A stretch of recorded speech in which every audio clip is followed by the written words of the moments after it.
My name is Butch. I'm 56 years old and recently caught pneumonia. I had a high fever, severe headache, fluid in my lungs, and I was hospitalized for a week. It scared me to be that sick, and I was wondering if there's anything I can do to prevent that from happening again.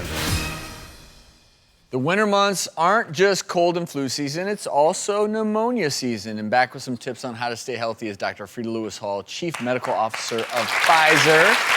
Welcome back. Thank you. Always great to be here. And also here is Butch, who had some more questions for us. Welcome, Butch. Pleasure to be here. Thank you for having me.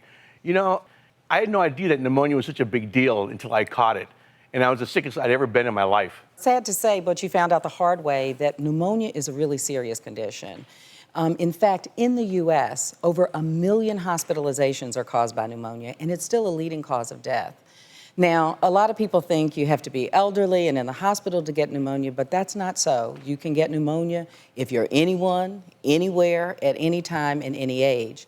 The most common kind of pneumonia is called community-acquired pneumonia, and this can be caused by viruses, bacteria, fungus, and other microbes that are around too.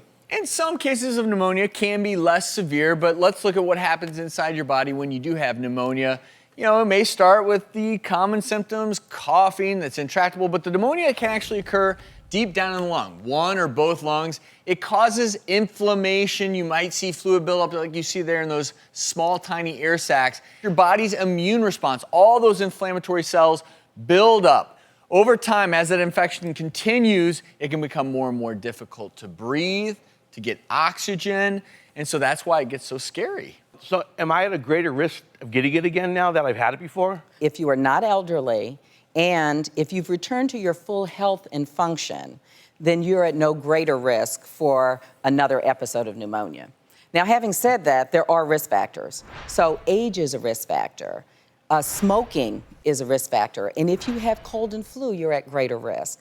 In addition to that, some people have chronic illnesses like COPD, asthma, cardiovascular disease, liver cirrhosis, and diabetes.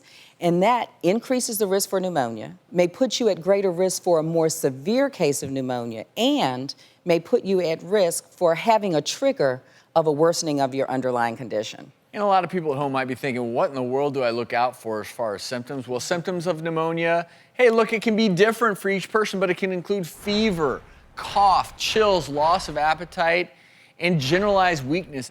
All those symptoms, they sound like cold and flu symptoms to me. I mean, how can you tell the difference between that and pneumonia? There are a few additional things that may happen if you have pneumonia, but they're hard to tell apart. So if you have fever and shaking chills, also if your illness seems to linger for a while, feeling faint, your breathing may be shallow and fast, which is a little bit different than normal. You may also experience chest pain or heaviness in your chest, and you may cough up mucus that's mixed with blood.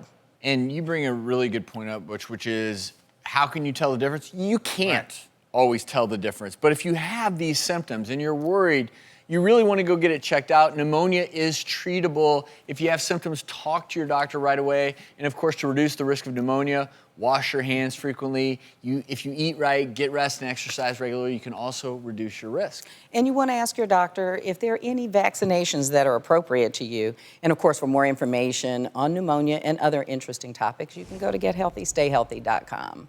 Butch, thanks for being here. So glad Butch, you're thank you for having me. better. You can also, as always, visit thedoctorstv.com. Dr. Frida Lewis-Hall, thank you so much, as always. Always we'll be love right being back. here.